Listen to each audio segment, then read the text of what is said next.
Hola, bueno, creo que ya podemos comenzar. Son las 11:10 en punto. Entonces, bueno, primero que nada quiero presentar Educaterium, eh, que es quien está organizando todo este ciclo de charlas. Educaterium es una iniciativa de un grupo de jóvenes científicos. Nació en el Departamento de Paleontología y Vertebrados del Museo de Historia Natural. Se enfoca en la difusión y la enseñanza de las ciencias naturales. Eh, Llevamos justamente realizando esta labor mediante talleres de ciencia, hasta ahora realizados en el Museo de Historia Natural, y ahora en ese nuevo contexto que ha surgido, también estamos transmitiendo desde las redes sociales y de manera virtual. Entonces, acá tenemos, esta va a ser la presentación de hoy día.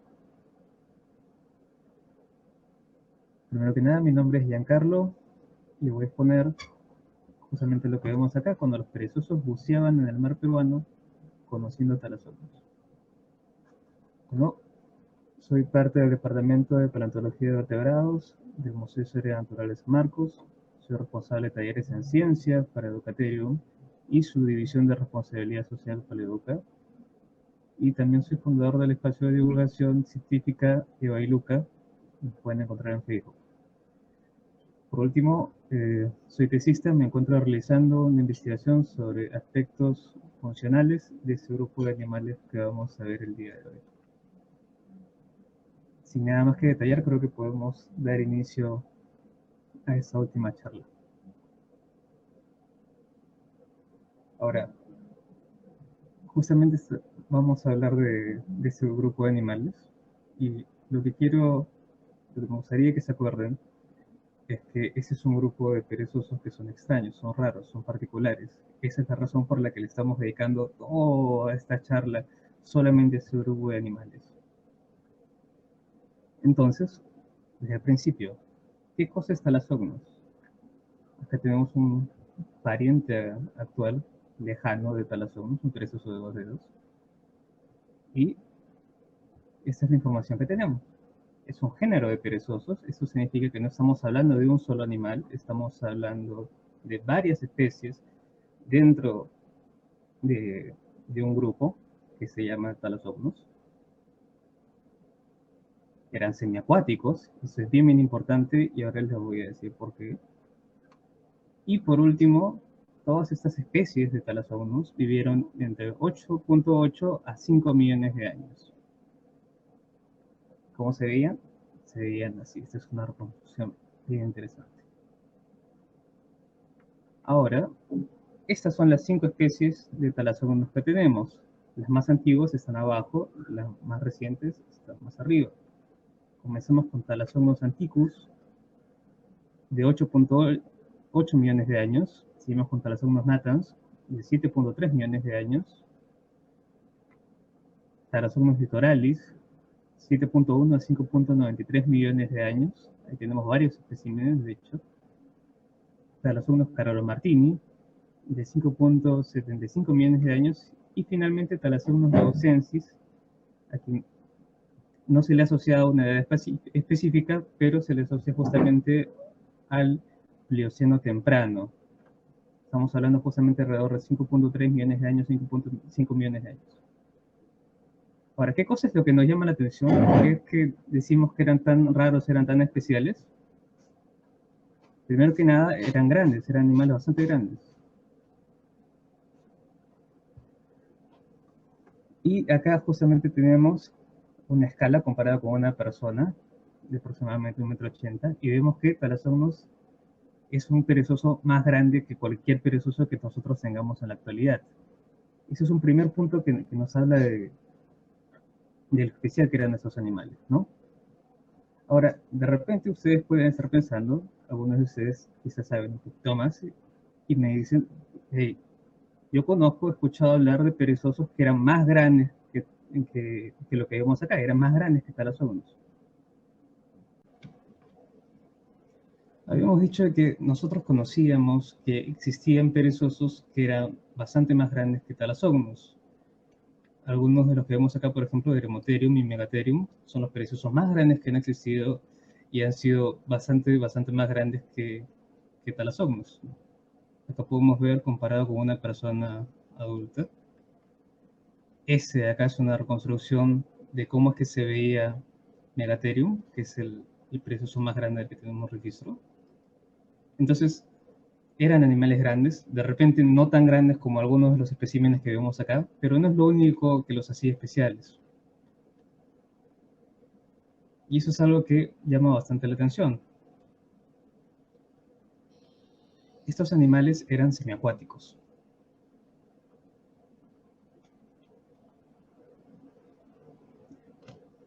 Tenemos unos problemas con el audio, pero en realidad tiene que ver con el equipo que estoy usando ahora. Bueno, eran animales semiacuáticos. Ahora, ¿por qué esto es importante? De repente no es raro ver perezosos en la actualidad que naden. Ese de acá es un perezoso pigmeo de 3 dedos que está nadando, tiene la capacidad de nadar, puede hacerlo. Y acá también tenemos el ejemplo de un perezoso de 2 dedos, de Panamá también, que se encuentra nadando. Los perezosos en la actualidad tienen esta capacidad de nadar, pero eso no los hace semiacuáticos. La diferencia con los perezosos como Thalassocnus, con los perezosos dentro del género de Thalassocnus, es que estos animales dependen del agua para poder subsistir. En este caso eran animales que vivían en el agua, se alimentaban en el agua también. Entonces, eso es lo que los hace especiales. No solamente nadaban tampoco. Acá vemos que el perezoso de 3 dedos está nadando de manera adecuada, pero Thalassocnus también podía bucear y, como habíamos dicho, se alimentaba debajo del agua. Ahora, eso los hacía extremadamente especiales entre los perezosos. ¿Por qué? Porque no hay ningún otro perezoso que hayamos encontrado o grupo de perezosos que hayamos encontrado que justamente sea semiacuático. Tenemos otros grupos que son bastante interesantes, por ejemplo, los que se cree que son responsables de estas madrigueras, estas cuevas enormes. Este Glossotherium, por ejemplo, eran formas excavadoras que justamente tenían una capacidad de desplazarse y, y de realizar acciones que no vemos en los perezosos actuales, como vemos en este perezoso de 2 dedos, que apenas sí se puede mover en tierra.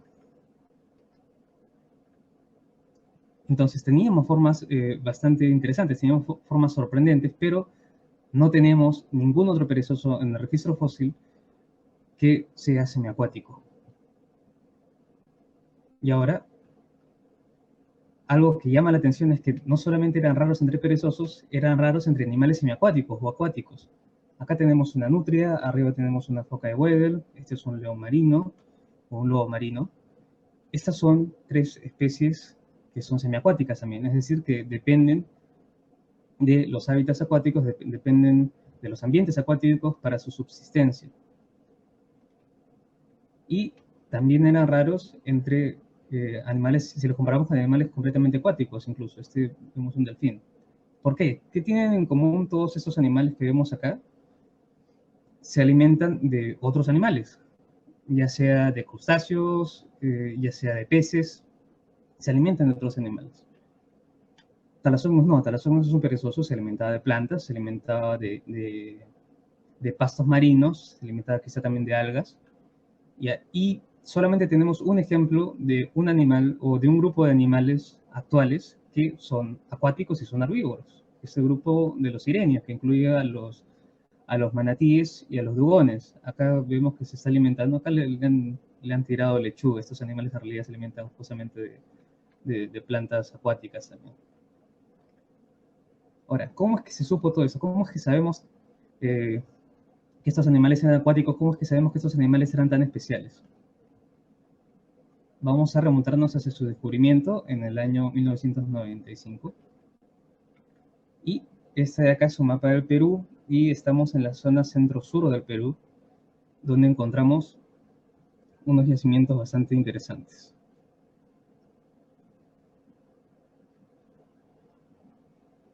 Si nos vamos acá, vamos a encontrar en la zona de Sacaco este desierto. Este es un desierto bastante extenso.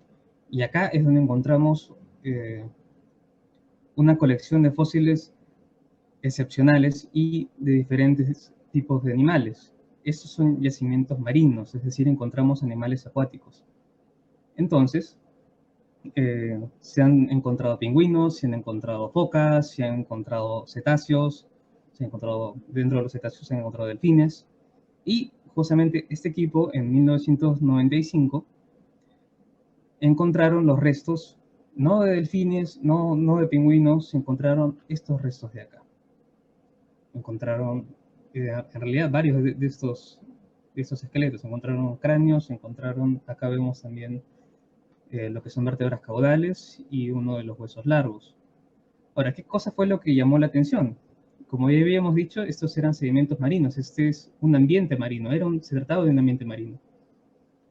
Ahora, eso por sí solo no nos indicaba que Thalassogmus era un animal acuático o semiacuático, pero habían varias cosas que llamaron la atención justamente a los científicos que los estaban estudiando. Primero que nada, eran bastante abundantes en un ambiente marino. Eran más abundantes que focas, eran más abundantes que cetáceos. En número, estaban comparados con la cantidad de pingüinos que había en el momento. Y no solamente eso, esto es algo que llama bastante la atención. En la parte del premaxilar tienen esta forma como de campanita que está asociada a labios bastante poderosos. Se les asoció a labios bastante poderosos. ¿Para qué pudo haber servido esto? Justamente postularon que se servía para poder alimentarse de estos pastos, ¿no? De una manera similar como lo hacen los sirios en la actualidad. No era lo único, también características en el fémur permitieron inferir que estos animales tenían un movimiento aductor fuerte en la parte de los miembros posteriores. Y también tenemos estos procesos en las vértebras, unos procesos que eran bastante anchos en las vértebras caudales que semejaban a lo que se habían encontrado en nutrias, por ejemplo. Este conjunto de características hizo reconstruir la ecología de este animal como un animal semiacuático. Acá vemos justamente los labios. Ese animal fue el primero en ser encontrado, que es Thalassogmus natans, como habíamos visto, pero como habíamos visto también, no es el más antiguo. El más antiguo se descubrió justo después de Thalassogmus natans y corresponde a Thalassogmus antiquus, y los que se descubrieron después, justamente fue casi en orden cronológico. Thalassogmus litoralis, después Thalassogmus carolomartini y después Thalassogmus yaucensis. Las características que estos animales presentan eran más interesantes aún. Vamos a ver las evidencias en los dientes. Algo que llama bastante la atención es que estos dientes de acá son de Thalassogmus antiquus, es decir, el más antiguo. Estos de acá son de Thalassogmus natans y de Thalassogmus litoralis. Ahora, ¿qué cosa es lo que vemos acá? Estas como aserraciones son estrías. Ahora, ¿qué cosa indicaba esto? Estas son estrías causadas por desgaste. Entonces, ¿con qué estaba asociado esto? Estos animales se alimentaban de plantas como estas, son una Zosteraceae, plantas marinas, quizá algas también, y al momento de morder, al momento de masticar, también llegaban a atrapar arena entre sus dientes. Entonces, producto de atrapar la arena y producto del desgaste que provocaba esta arena, es que empezamos a ver esas estrías, este daño en los dientes. Y eso es algo bastante interesante, nos habla justamente de su dieta. Y lo que más llama la atención es que encontramos estas estrías en las tres especies más antiguas de Thalassogmus, es decir, Thalassogmus antiquus, Thalassogmus natans y Thalassogmus litoralis. Pero no lo encontramos en las más modernas. ¿Con qué pudo haber estado relacionado esto? Si estos animales se alimentaban en ambientes más cercanos a la costa, es donde tenemos mayor perturbación y si estamos en estas zonas es más fácil levantar arena con cualquier tipo de movimiento. Y no solamente eso, sino con el movimiento de las olas también es que se levanta arena. Entonces, estos animales agarraban, llegaban, mordían, se alimentaban, masticaban y generaban ese tipo de daño en sus dientes. Las formas más modernas de Thalassocnus caromartini y ausensis, ya no se alimentaban solamente en la orilla, sino que llegaban hacia zonas más alejadas de la orilla y más profundas, donde no había esta perturbación en la arena. Entonces, por lo tanto, eh, no, no, no llegaba a morder la arena, no llegaba a generar ese desgaste en sus dientes. Ahora, otra cosa importante, evidencias en la estructura de sus huesos. Acá podemos ver, este de acá es un hueso, este es un hueso largo, no es de un perezoso, es de una persona, ese es un número. Y si nosotros realizásemos un corte acá, en la porción media, y cambiásemos la orientación, este es mi húmero, y si lo ponemos así, y realizásemos un corte acá, eso es la estructura que nosotros veríamos. Y veríamos básicamente dos componentes. La parte de afuera, que es el hueso cortical, que es como una cascarita, y la parte de adentro que nos hace recordar a una esponja, un hueso esponjoso justamente. Eso de acá es bien, bien interesante cuando pasamos a estudiar a Thalassocnus. Un grupo de paleontólogos justamente se dedicó a hacer ese trabajo y realizó cortes, y no solamente cortes, también trabajos con un escáner tridimensional. Y lo que vemos acá es justamente como si hubiésemos hecho un corte, pero en la zona del fémur. Y algo que llama bastante la atención es el grosor de la parte cortical. Y con el tiempo, de la parte esponjosa, vemos que con el tiempo se va haciendo cada vez y cada vez más gruesa. Sobre todo si lo comparamos con perezosos actuales, por ejemplo. Entonces se hacía cada vez más gruesa con el tiempo. ¿Qué cosa indica esto? A los animales acuáticos les sirve tener huesos más densos, más pesados, por decirlo de alguna manera, porque esto les ayuda a poder sumergirse. Y habíamos dicho justamente que las formas más modernas de Thalassocnus podían sumergirse más y tendían probablemente a alimentarse más alejados de la costa y en aguas más profundas. Esta misma evidencia la podemos ver en la tibia. Vemos que poco a poco la parte esponjosa se va engrosando más y más y más. Esto le facilitaría justamente poder alimentarse en aguas más profundas. Y también lo vemos en las costillas. Y en las costillas ya no solamente es la parte esponjosa, la parte de adentro. También vemos en la parte de afuera, en la parte cortical. Se va engrosando cada vez más y más. Esto nuevamente es un indicador de que estos animales están muy, muy bien adaptados para alimentarse y para vivir en el mar. Acá tenemos justamente un pariente que es Notrorterium, que no presenta ese tipo de engrosamiento. Y algo que también me llamó bastante la atención, no es, esos rasgos que les estoy mostrando no son los únicos que sirven de indicadores eh, para ver qué tan adaptados estaban estos animales al mar, pero eso es algo que llama bastante la atención, la evolución del antebrazo y ser acuático. Ese de acá que vemos es justamente uno de los parientes que habíamos dicho de Thalassocnus, pero que no era marino. Y vemos este es su antebrazo. Esta es la región del antebrazo.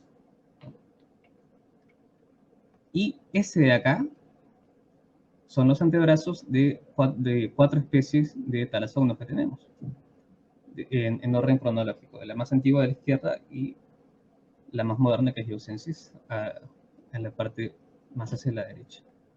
Y vemos que poco a poco se va haciendo más y más y más ancho. Eso parece que está conducido por esta porción de acá que se está empezando a volver más ancho, más ancho, más ancho, esta porción distal. Y eso aquí nos recuerda al antebrazo también de animales que son acuáticos o semiacuáticos. Acá tenemos salofos, que es un lobo marino, acá tenemos una foca, y acá tenemos justamente un manatí. Y vemos que también tienen un antebrazo que es ensanchado cuando lo comparamos con un animal que es terrestre. Y ese es el patrón que también vemos en este grupo de perezosos marinos. Ahora, ¿a qué responde esto? Justamente a que probablemente una forma más ancha facilite el nado. En todos estos tres animales tenemos que la parte final del antebrazo ayuda a formar una estructura similar a una aleta. Ahora, eh, en el caso de Thalassocnus no tenemos una forma tan extrema como aleta, pero sí es posible que una forma más ancha en el área del antebrazo esté relacionada con eh, un nado más eficiente. Entonces, eso de acá, y esa progresión en el tiempo hacia un antebrazo más ancho también es un buen indicador de que estos animales estaban bien adaptados y se estaban adaptando más a estar, a subsistir, alimentarse en medios acuáticos. Bueno, eso sería todo. Acá tenemos una reconstrucción de Thalassocnus nadando, moviéndose por el mar peruano. Y justamente acá tenemos uno de estos fósiles. Eso sería todo. Muchas gracias. Si tienen alguna pregunta, la pueden dejar.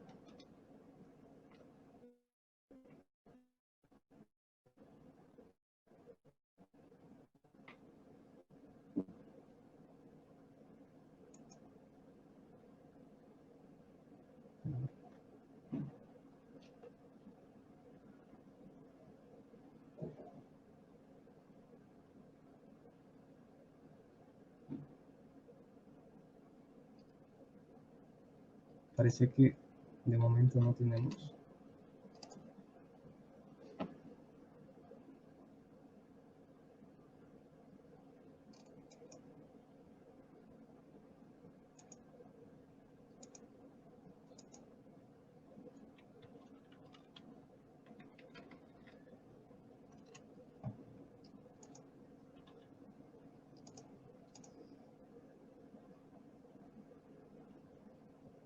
Gracias, nos dicen. Gracias a ustedes por participar. A ver. Existen hipótesis sobre la posible causa de extinción de los perezosos acuáticos. Eh, sí, no solamente de los perezosos acuáticos, ya, sino de varios grupos de animales, porque teníamos un conjunto de animales que en la actualidad, eh, que en la actualidad ya no tenemos. Por ejemplo, les había hablado un momento de que había una gran diversidad de focas. En la actualidad no tenemos focas, solamente tenemos a la foca elefante. Entonces, cambios a nivel de cómo estaban las costas, a nivel de Sudamérica, porque estos animales llegaron también hasta Chile, pudieron haber determinado que estos animales se extinguiesen. Tenían depredador natural. Eh, estos animales justamente vivían en ambientes que eran compartidos por depredadores. Había una reconstrucción interesante que había aparecido en la presentación de Aldo, donde se veía a unos cachalotes raptoriales eh, alimentándose de Thalassocnus. Hasta donde yo tengo información, no hay evidencia de predación, pero es completamente posible compartir los mares con incluso Carcharodon megalodon, que es el megalodón, y bueno, con focas, con delfines, que bien podrían haber sido depredadores, ¿no? ¿Qué relación tienen los perezosos actuales con Thalassocnus? Ya, Thalassocnus se le ha asignado a la familia Nototheriidae y en realidad los perezosos actuales están dentro de dos familias, que son el perezoso de tres dedos está en la familia Bradypodidae, que no se le ha asociado con ningún perezoso fósil hasta la actualidad, y los perezosos de dos dedos, que pertenecen a la familia Megalonychidae, que sí están asociados a un conjunto de perezosos terrestres, perezosos ambulatorios, perezosos grandes, pero no están relacionados directamente con Thalassocnus. De hecho, eh, la relación de estos dos grupos con formas fósiles no está completamente establecida y de hecho no hay perezosos suspensorios, que son perezosos arborícolas, como los hay en la actualidad en el registro fósil. Entonces, las relaciones de parentesco entre los perezosos actuales con cualquier grupo de perezosos fósiles son complicadas, más aún con Thalassocnus, ¿no? Si tenían depredadores naturales, creo que ya lo respondimos. ¿Qué tan bueno era su desplazamiento por tierra? Eso es una pregunta bastante interesante, porque si hemos visto lo de las modificaciones del antebrazo, y vemos, por ejemplo, en el caso de los pinípedos, de animales marinos, de animales claro, marinos semiacuáticos modernos, vemos que como que empiezan a adaptarse mejor a moverse en el agua y de repente no pueden hacerlo también en tierra. Hasta donde se ven las adaptaciones que estos animales tenían, no creo que haya podido comprometer mucho su desplazamiento en tierra, pero claro, con el transcurso del tiempo esto podría haber cambiado. No tenemos registro hasta donde se ha publicado de especies más modernas de Thalassocnus, pero eso podría cambiar.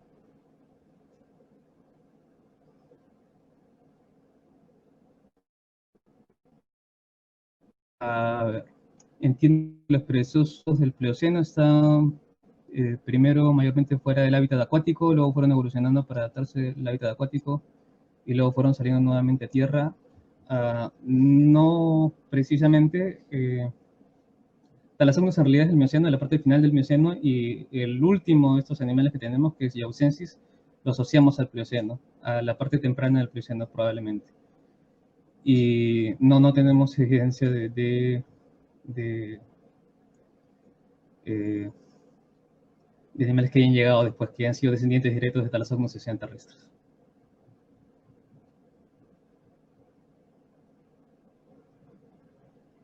Saludos a André.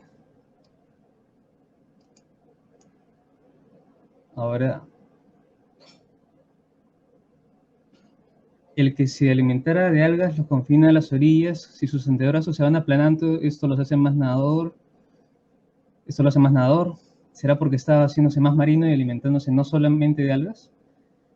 Eh, Posiblemente, de hecho, Thalassocnus antiquus, que es el género más antiguo que se tiene, en la, en la publicación que habla de los dientes, justamente se postula que de repente esos animales ni siquiera se aventuraban a alimentarse en el agua, sino que se alimentaban de plantas que llegaban a la orilla y por eso es que tienen tanto daño en, en los dientes.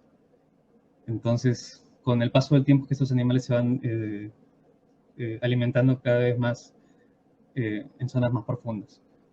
Ahora, no solamente es algas, lo habían relacionado con zosteráceas, que son plantas acuáticas, entonces, que también están en zonas más profundas.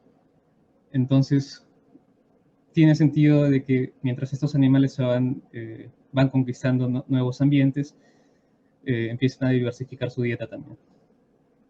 Los perezosos antiguos, ¿de qué tamaño eran? Bueno, depende, había un rango de tamaños bastante amplio. En la actualidad, eh, la diversidad del tamaño de los perezosos es bastante reducida, pero aquí creo que tengo pues, en la presentación donde vemos la escala de diferentes perezosos. Vemos que algunos son gigantes, vemos que algunos no lo son tanto. A ver.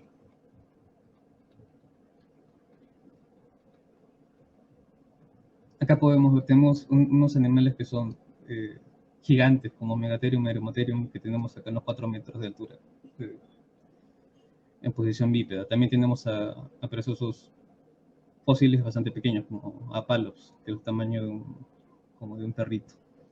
Y Thalassocnus acá entra en un tamaño mediano, dentro de lo que podemos hablar de diversidad de, de tamaño y de forma.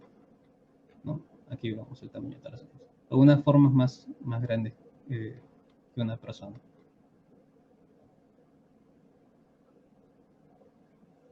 Gracias por ponerme pregunta de los insectos. Un saludo a Leonardo también, que nos hizo una pregunta interesante el día de ayer.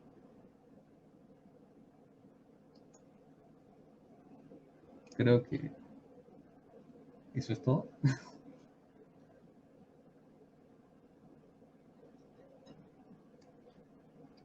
Me parece que sí. Bueno, muchas gracias por participar en esta charla. Vamos a colgar este video en Facebook, va a estar disponible, también va a estar disponible después en YouTube. Ah, ok. ¿Cómo se llama el animal de la portada de esta clase? A ver. Ese de acá es Thalassonus caralomartini. Fue un trabajo hecho por un par de artistas. Que es, como habíamos dicho, la segunda especie más moderna de Thalassonus que tenemos. Ah, parece que sí, llegando a las preguntas. ¿Presentaba alguna adaptación en sus extremidades posteriores? Sí. De hecho, la mayor parte del trabajo funcional se ha realizado en base a sus extremidades posteriores. Y cuando se publicó por primera vez, eso fue lo que llamó la atención. Esta es la fobia del fémur, que está asociada al ligamento teres, y justamente esto es lo que nos habla de una gran capacidad para movimientos aductores fuertes. También en la posición eh, de la rodilla, también se habla eh, de adaptación hacia el nado. Hay una publicación justamente sobre eso que habla de una estructura en la rodilla que se llama la favela, que podía funcionar como una especie de sistema de poleas. Entonces,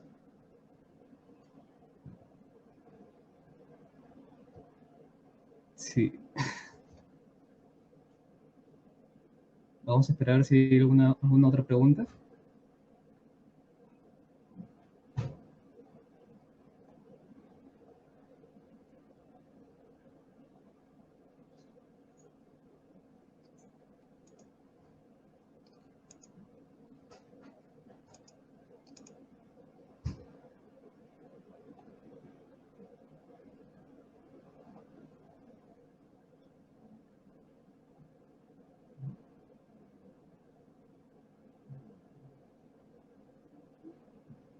Y bueno, creo que con eso vamos a finalizar esta sesión. Muchas gracias por participar. Justo, justo acaban de escribir. ¿Se sabe si tomaban agua salada o salidas de los ríos?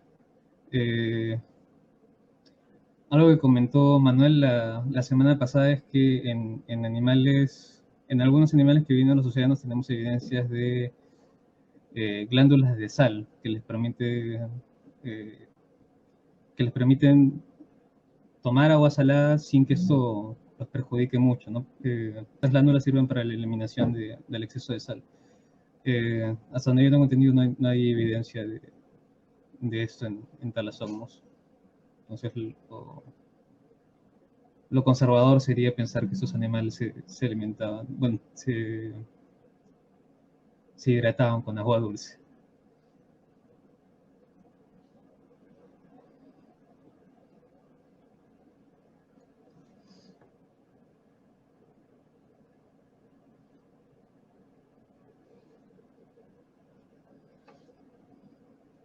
Saludos a André Gomero. ¿Existen otros rasgos anatómicos característicos para identificar el género? Sí.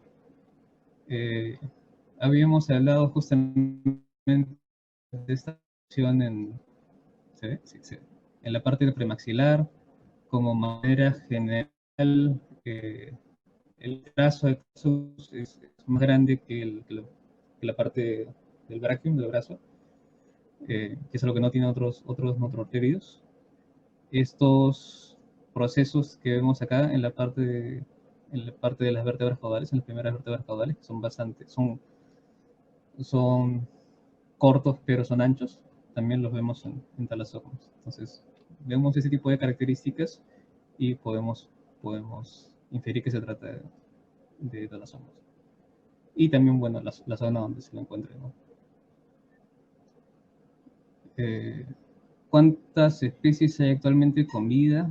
De talasófonos ninguna. De perezosos actuales tenemos dos géneros que agrupan bastantes especies. En el caso del perezoso de 2 dedos, en realidad tenemos dos. En el perezoso de 3 dedos, que es Bradicus, tenemos más. La cantidad exacta en Bradicus no la recuerdo, pero bueno, se encuentran distribuidos en Centro y Sudamérica. Y bueno, corresponden en realidad a estos dos géneros. ¿Hasta qué edad vivieron aproximadamente los perezosos? Ah, si se refiere a lo que es el tiempo, tenemos registros hasta 5 millones de años. Si se refiere a lo que es el desarrollo individual de esos animales, ahí sí no tengo información.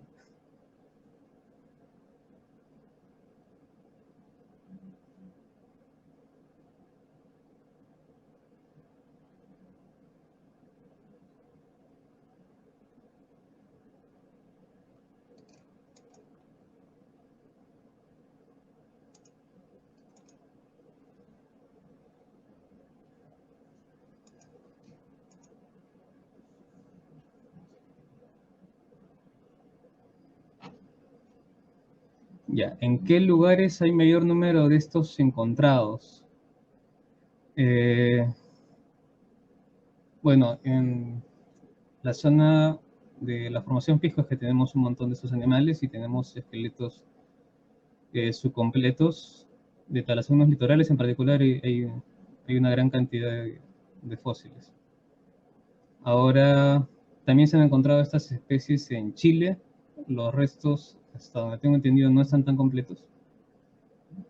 Y esas serían las zonas donde podemos encontrar restos de talasonos en particular. Si es de perezosos en general, sí están distribuidos eh, desde todo Sudamérica hasta todo Norteamérica.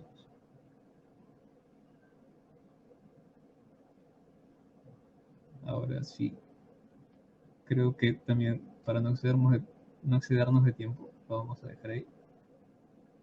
Eh, Muchas gracias por participar en esta sesión de charlas de paleontología y educaterio y los esperamos para otra oportunidad.